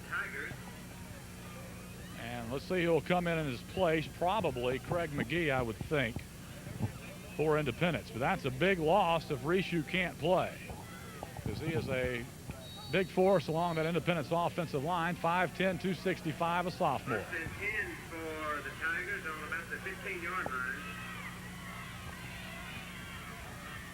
Sieber again on the zone. Dawson has running room again. Breaks a tackle inside the 5 to the 4, and Dawson running hard and has 10 on the play, and looks like another first down inside the 5-yard line. The Independence offensive line, who were much maligned last week and received a lot of criticism by a lot of Tiger faithful, have battened it down here, and that will be the final play of the third quarter. And we're going to take it to the other end of the field, as that will be the final play of the third quarter. With your score, Independence 14, Springhill 6. And we're going to take a much-needed break. Back after this, you're watching high school football on FPTV, Channel 17. We head to fourth quarter action from Springhill, Louisiana. Tigers with a 14-6 lead and the football at about the 4-yard line. Tigers with a nice offensive drive here after Springhill scored a touchdown to pull within 8. A failed 2-point conversion, and that's the margin, 14-6 your score. Tigers with a first down and goal, trying to punch one in.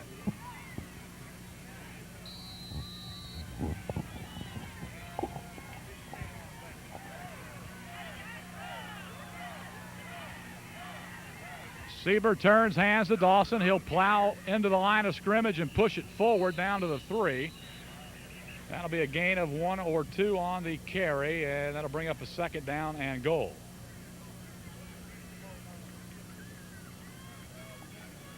So that ball will be now on about the 2.5, 3-yard line, second and goal. Tigers would like to punch one in here and go up by 2 scores.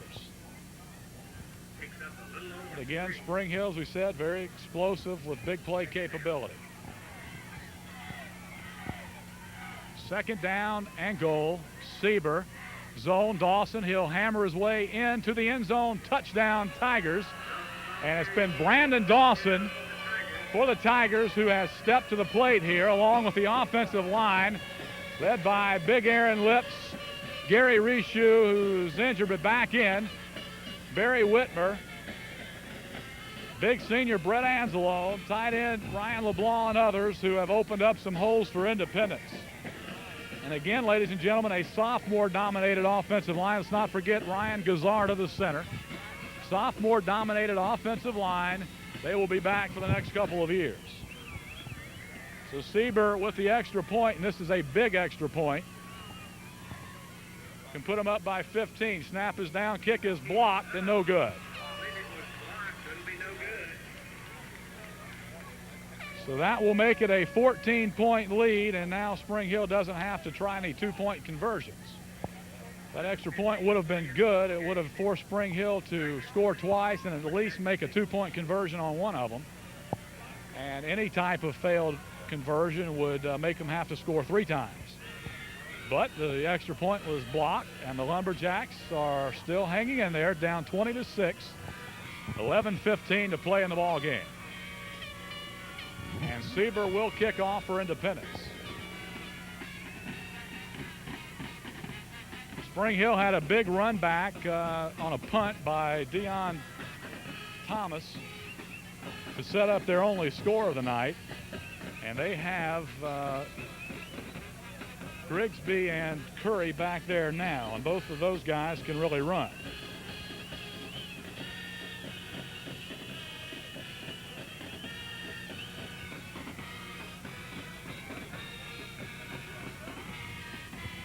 Sieber set to kick for Indy. It's 11:15, and we're in the fourth quarter. Sieber will put a foot into it. It's a shank kick off the side of his foot again.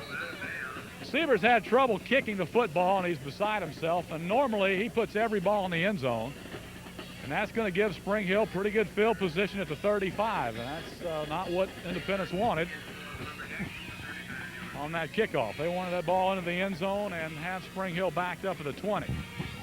That's just less field they have to cover here for the Tigers. For Spring Hill, I mean.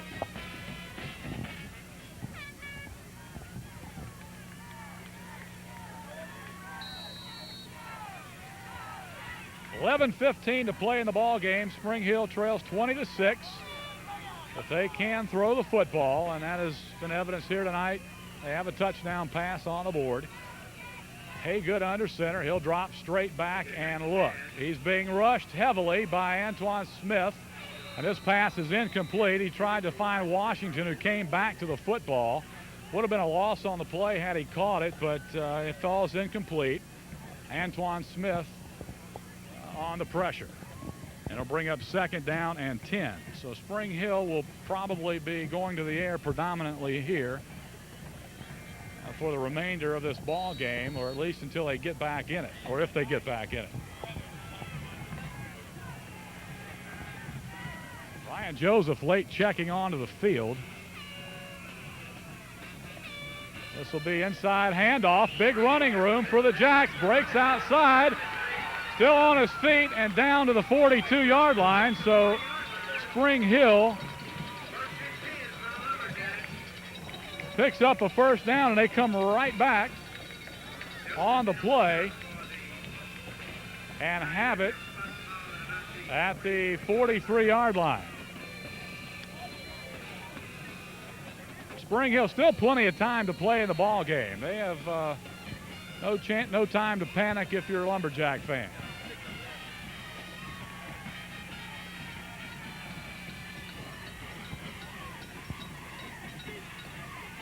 Be a turn and a give to Gates, and he'll have about 6 to about the 37-yard line. So the Tigers can't afford to get a little sloppy here defensively.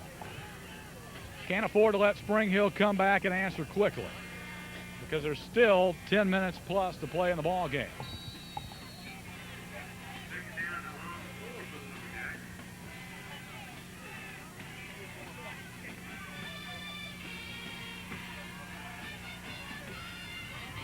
Second down and 4. Haygood will turn, hand off, and he slips and falls for no gain. And that is, can't see who that was on the carry, but he slipped down trying to make a cut. And that looked like Thomas or Coleman, the carrier. Couldn't see who it was. It'll bring up 3rd down and 4. And again, Tigers need a big defensive play.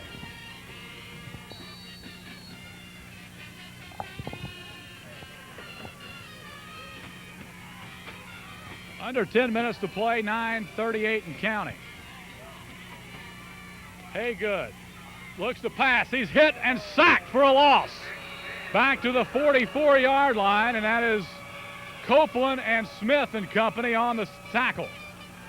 And it'll bring up 4th down and about 12.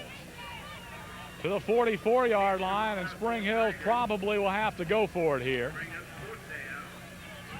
They're going to give him forward progress all the way to the 43.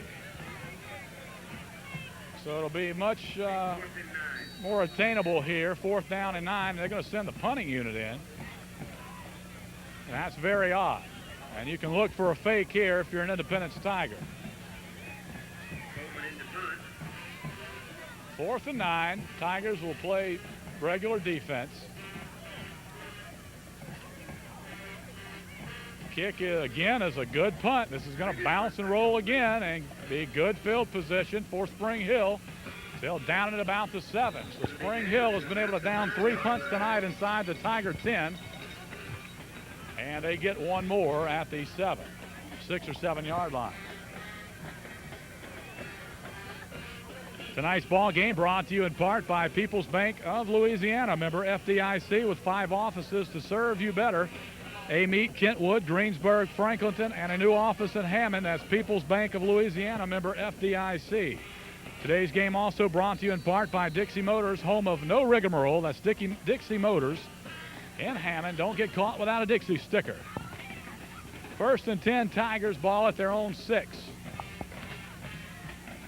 This will be Dawson, and a flag goes down as he is stopped for about a 2-yard gain. And all of a sudden, flags starting to fly here in the second half. And that's going to back the Tigers up inside their 5-yard line should Springhill choose to take the penalty. But they may decline this and take the down with the clock under 9 minutes to play. They may want the down instead. We'll have to see if the yardage was worth it. But it's only half the distance, and that's only going to be, basically it's going to make it a 1st and 12, so the Tigers really get an extra down there. And that's about a 40-second advantage for Independence. I'm not sure why Springhill didn't decline that penalty. He only gained about a yard or 2 on the play. So that gives the Tigers 1 extra down here, and that's big. That's big. Ball at the 4-yard line. 1st down, Tigers. Sieber watching the play clock. It's down to 2. Quarterback sneak, and he'll hammer it out for about 4 yards. 2 or 3 maybe. I couldn't really tell as Sieber just snuck it right up the middle. And that'll bring up 2nd down and about 9 yards to go for the 1st down. Inside of 8 minutes and counting.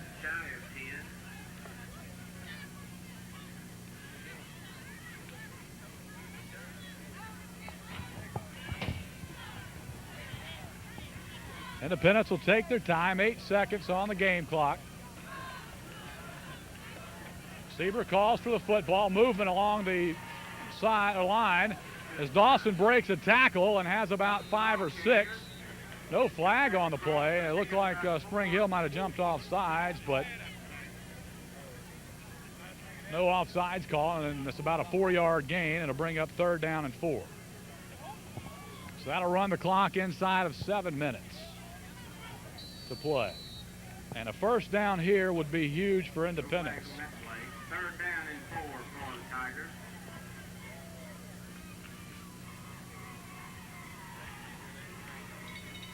Big 3rd down here for the Tigers. Ball at the 13-yard line facing 3rd and 4. Sieber calls for it. Here's Dawson on the zone. He'll be hit at the line of scrimmage and has maybe a yard or no gain on the play, and that'll bring up 4th down for Independence, and they'll have to punt it away again from deep in their own territory. The last time they did, it was Deion Thomas with a big punt return that set up Spring Hill's only touchdown. So no gain for Dawson on the play. It's 4th and 4. But the clock will run inside of 5 minutes. Tigers by 14, 20-6. And Sieber to punt here.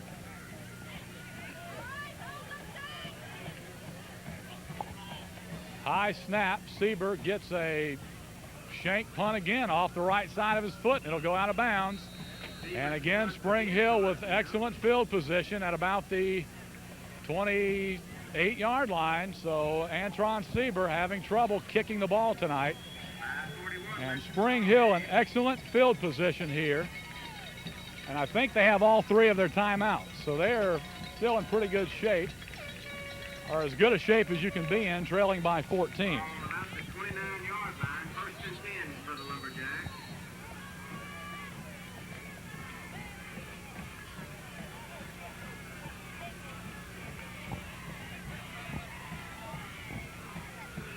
Hey, good under center. He'll turn and hand it off the left side. Big running room by Thomas, or can't see who that was. Another Tiger is down on the field.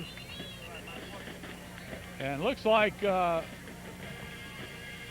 Joseph down, or Mike Washington down. He must have gotten clipped or something, or blocked downfield, because he was nowhere around the play. That's a 9-yard gain on 1st down. And Spring Hill is just going to be content here to run. They still feel like they have plenty of time, and Independence has to call a timeout. So timeout Tigers with 5:17 to play. Your score: Independence 20, Spring Hill 6. Back after this timeout. You're watching FPTV, Channel 17.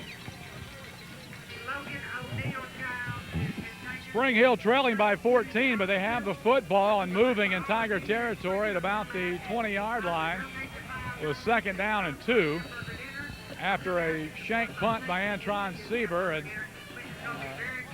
even though they're trailing by 14, they're still very much in this ball game. Hey, good under center. He'll turn, hands it right up the gut, and he breaks a tackle and still on his feet. And running hard down to the 12 is Gates. So Gates on the carry picks up the Spring Hill 1st down to the 12. The Spring Hill not panicking at all here, and they are going to try to punch this in and play defense and try to get the ball back.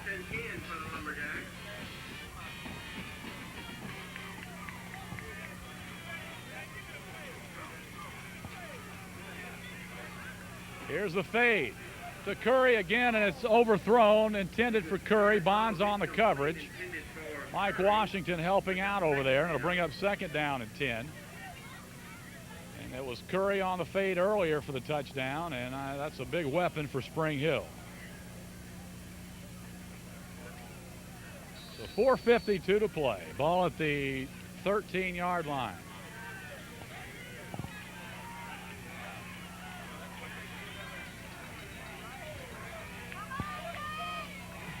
This is the fullback again. This time he has nothing as Gates is stopped for no gain. And he'll bring up 3rd down and 10. And you can definitely look for the Lumberjacks to go to the air here. They'll call it a gain of 1, 3rd and 9. 4:33 and counting.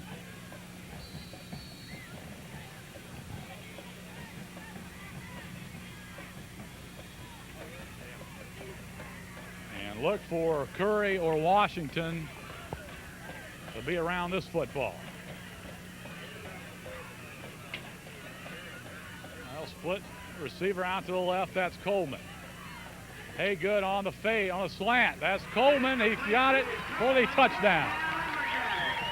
And that is outstanding play calling by Spring Hill. What they did is they split Coleman out and just ran the slant inside. There was no safety help for Independence because they had him rotated over to help out on Curry and Washington, and that was wide open. So that's a heck of a play call by Benny Reeder and company for Spring Hill.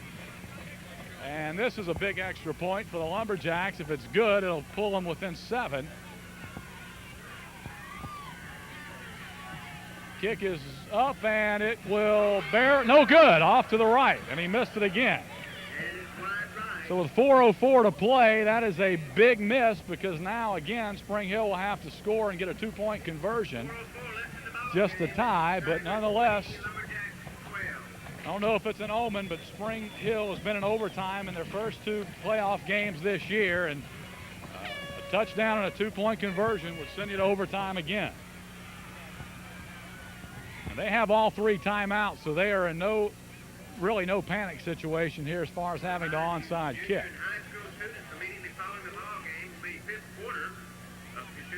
If you're the Tigers, you've got to bang out some first downs.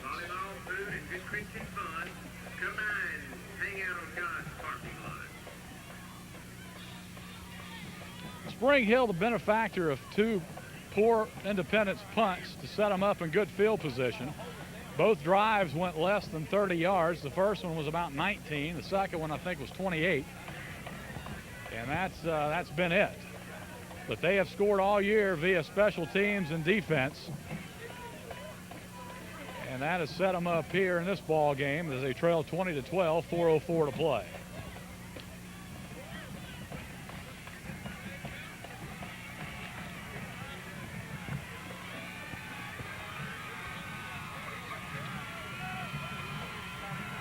Spring Hill with a full complement of timeouts, so they can stop it and force an Independence punt if they hold. They're going to go for an onside kick, and they're offsides. Spring Hill tried to rotate it to the left and kick it back or rotate to the right and kick it back to their left, but they jumped off sides, and they'll have to re-kick it again. So that's at least give Independence a chance to set something up on this, should they try it again.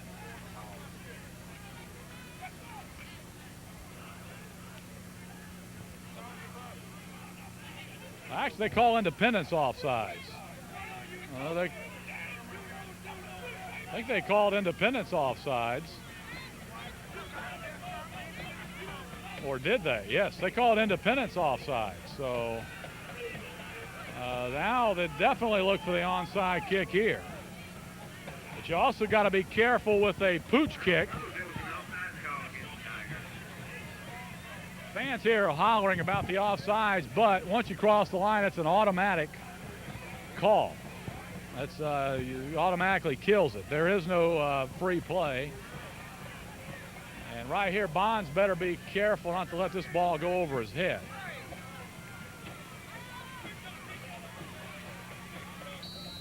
See if Spring Hill tries the onside again, and they will. They kick it. The ball goes out of bounds, and the Tigers will have it at the 38-yard line. So that is a huge play for Independence. And Spring Hill has all 3 timeouts. Wonder why they didn't try to kick that deep and try to just keep Independence bottled up. But instead, they onside kick. Ball goes out of bounds, and the Tigers have it in good field position at the 38. This is where your offensive line really has to hunker down here. You had to move the football, move the chains, and pick up some first downs and force Spring Hill to use some of their timeouts.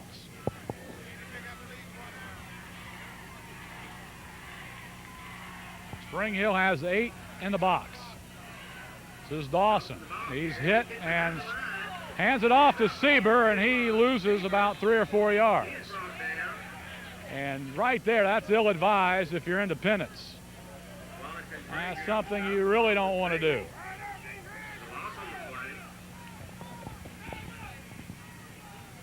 So now you have 2nd down and long. Spring Hill still with 3 timeouts, and fans are hollering for a timeout, but really you don't want to call a timeout in that situation because You want to try to save one for offense if you can. And they'll definitely take one after this play. Again, 8 men in the box for Spring Hill.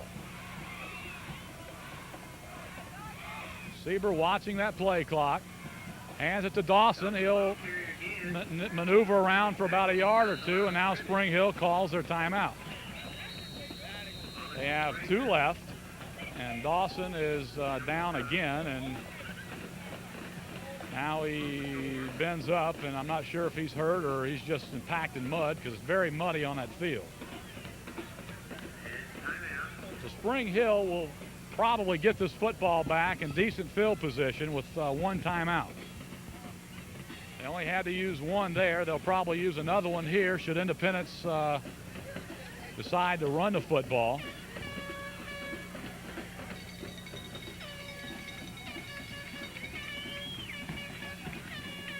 Spring Hill does have 8 in the box. Independence could try to play action pass here, but again, you don't want to leave Spring Hill with any more timeouts than they have, but you figure they're going to call one anyway. So this may be a good situation to try a play action pass.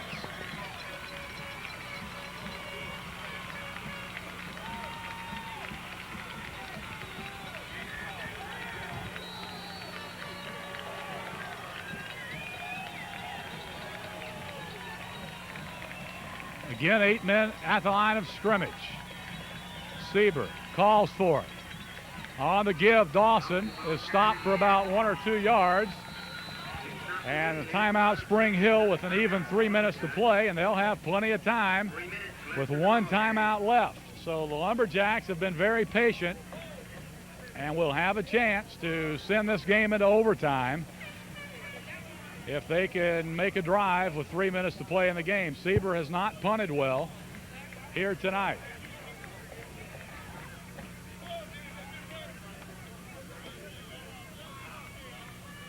Again, today's ball game brought to you in part by People's Bank of Louisiana, member FDIC, with 5 offices to serve you: Amite, Kentwood, Greensburg, Franklinton, and a new office in Hammond. That's People's Bank of Louisiana. Also, Dixie Motors, home of no rigmarole. Dixie Motors, dedicated to service after the sale. Don't get stuck without a Dixie sticker.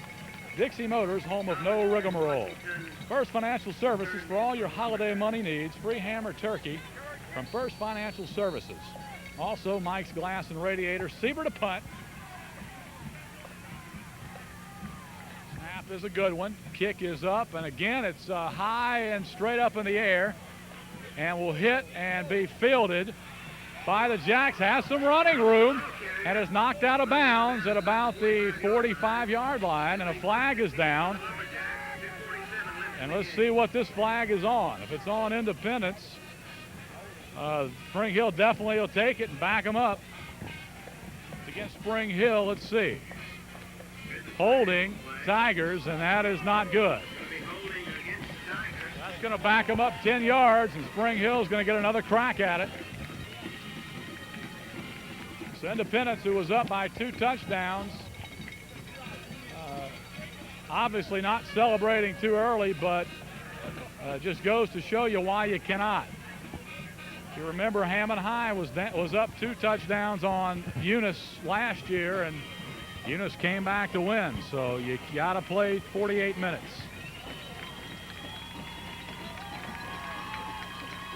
The Tigers will have to punt it again after the penalty. And Spring Hill looks to get very good field position. And Spring Hill scored both of their touchdowns after poor punts and big punt returns. So right here, if you're Independence, you've got to make a good kick if you're Antron Sieber.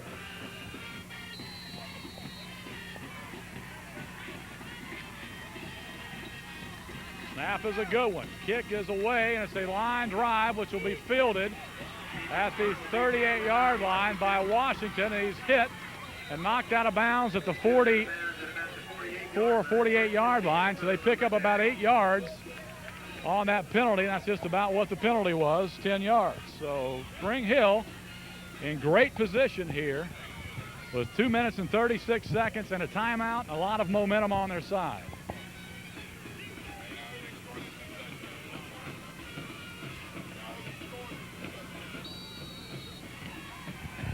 Don't be surprised if Springhill doesn't keep this ball on the ground. They've got a lot of time here.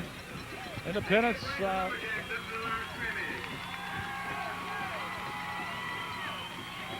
Haygood has his troops under center. Play action pass, looks, has a receiver open, and he's tackled on a great play by Charles Tofield, I believe, and he picks up 7. So that brings up a second down and call it 2 or 3.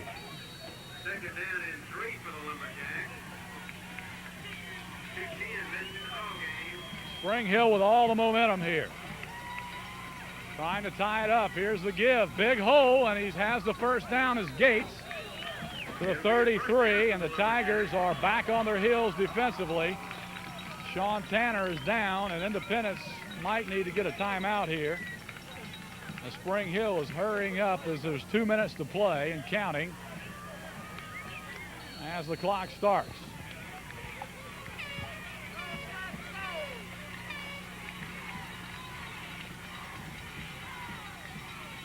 So the Gates again has running room and is down to the 25.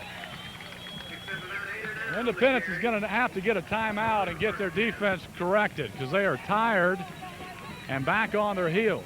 But they're going to let it run. 1:33 and counting. Springhill has one timeout, but they have a 2nd and 1.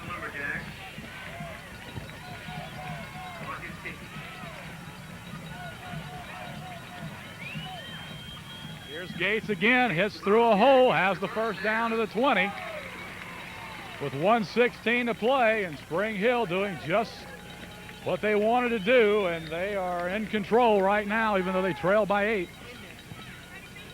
They have all of the momentum on their side. Independence gasping for breath defensively.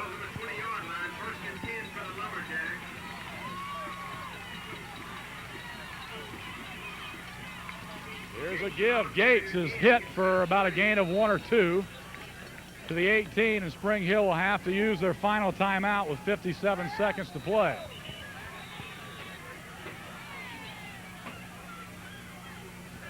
So drama once again in Springhill, Louisiana. Last week they had a double overtime win over Benton.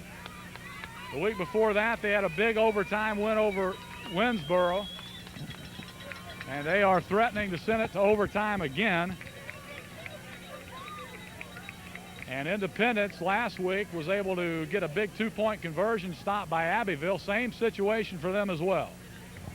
Abbeville scored with about a minute left and failed on a 2-point conversion. So both scenarios very familiar for both ball clubs. And this is what playoffs are all about in high school football. And drama at its best here in North Louisiana. 54 seconds to play. Tigers trying to mount some defense here, with Springhill having them back on their heels.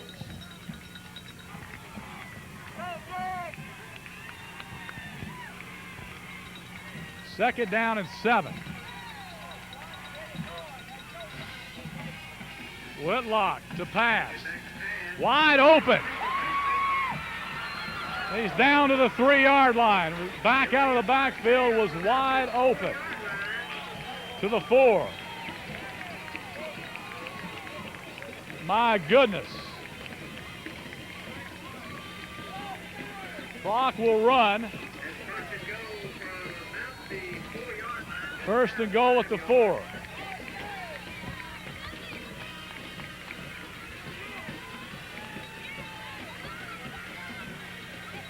Haygood, give on the trap. Gates, no good, as he stopped at about the 3.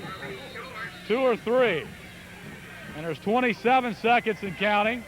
Springhill has no timeouts. 21 seconds, 20. Tigers better get out of the huddle here.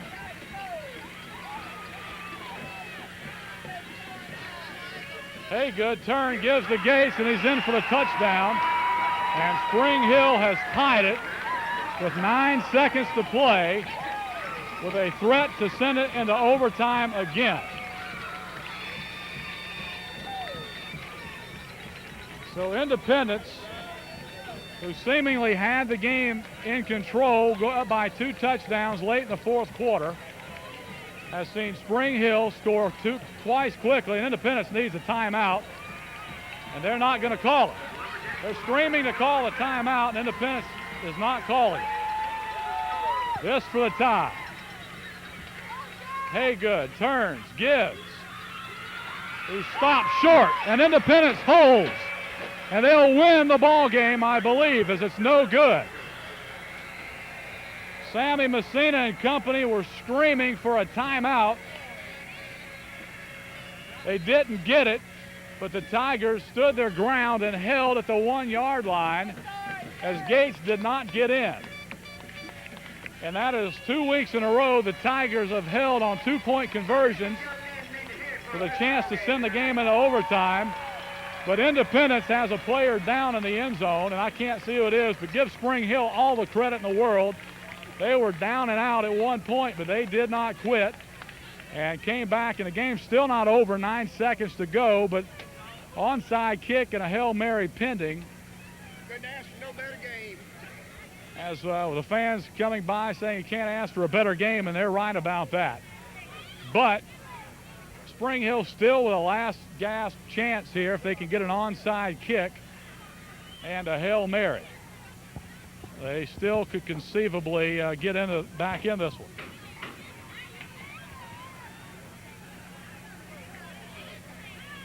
Not sure who's down for Independence. It looks like Derek Hunter, and he is hobbling as he comes off the field. Looks like an ankle or a knee, and he looks to be okay. So the hands team will come on the field for Independence. And I tell you what, fans, if you're a Springhill Lumberjack fan or an Independence Tiger fan, the last 2 weeks have been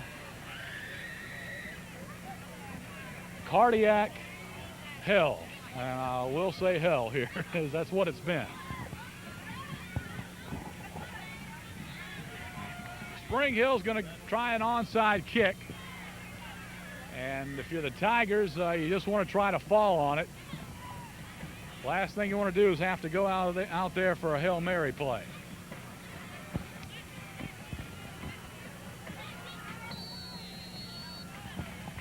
Springhill will rotate over, and this will be the kick. And it's covered by Lionel Joseph, and Tigers will win this one, as Lionel Joseph dove on the football at midfield. So Independence will win again after having to hold off on a 2-point conversion at the end of the ball game. But Independence played well tonight, and so did Springhill. The Tigers played well when it counted, but late in the ball game, struggling just a bit defensively. Springhill not having to go very far with the football. The Tigers were just flat out tired at the end. So all Antron Sieber here has to do is just take a knee, and the Tigers will eke out another one. And Springhill, you have to feel for the Lumberjacks. They have played gamely tonight. And Sieber takes a knee at midfield, and the Tigers have won another one. Your final score, Independence 20, Springhill 18. And what we're going to do is we're going to break here, and we're going to see if we can get Charles Baglio for an interview. We may have to do it on the field, but if we can get him up here, we'll try. But anyway, let's take a timeout, and we'll come back after this one. And welcome back on the post-game show, and joining me now is a victorious head football coach, Charles Baglio. And Coach, what can you say? Another week, another 2-point conversion that your defense turns the opponents away to win the ball game. I wish I could tell you we work on them plays, Mark, but we don't. These kids just never cease to amaze us as coaches. I keep saying it over and over. They have overcome an awful lot. They lost 20 seniors from last year and lose the star running back in the first game, play of spring training. and still come back and in the semifinals for the third year in a row. It's just an amazing feat. They left it all on the field, I can tell you. Coach, one thing that was obvious tonight was the dominance of your offensive line against a big defensive front from Spring Hill. Hadn't really been run on all year, but your team was maligned last week against Abbeville. They came out tonight, really won it in the trenches when it counted. I think that's right. I think the 95-yard drive in the third quarter was a key drive for us. It took them to a 2-touchdown deficit, and it made it hard for them to come back, even though they did come back, you know. But I thought the offensive line was the key to the ball game tonight. Talk about Antron Sieber playing 50% for the second week in a row, still hobbling on that ankle, but tonight he seemed to suck it up, find something extra, and found a way to win the ball game. Yes, he did. And you know, when you're a competitor like he is, I guess you forget about them hurts and aches, you know, and he just wants to win the game, and that's what he did tonight. He made a key read on the veer in that drive I was talking about. So, you know, what can you say about that guy? He's led us for 4 years, and all I can tell you, I'm going to miss him the next year. Coach, now it's on to the semifinals for your third year in a row, and again, you'll be on the road next week. We're not sure who just yet, but do you have any preference over an opponent? No, it doesn't matter. You know, I got a good friend of mine that coaches at Lutcher. That would be nice to go down there and play instead of having to make another long trip to Lake Charles. But whatever the cards are held for us, that's what we got to do. So we're just glad to be there, and there's only 4 of us left, and we're mighty excited. Coach, we sure do appreciate you joining us here on the post-game show. Great win. Good luck. Safe trip home. Thank you a lot. I appreciate it. Coach Charles Baglio, everybody, as Independence wins another heart stopper here tonight from Spring Hill by a score of 20-18. Tigers dominated 3.5 quarters of the ball game, but Spring Hill made a late rally to close the gap within 2, a 2-point conversion late in the ball game with 9 seconds to play, but a key stop on about the 1-foot line turned the Jacks away, and the Tigers, for the second week in a row, come up big winners, stopping a 2-point conversion. I'd like to thank everybody involved, Garrett Crawford, our cameraman, all the folks here at Spring Hill, and those who make the broadcast possible. We're going to send it back to the studio, and you're watching Florida Parishes Television, Channel 17, high school football. We'll see you next week from somewhere, either Lutcher or Lake Charles.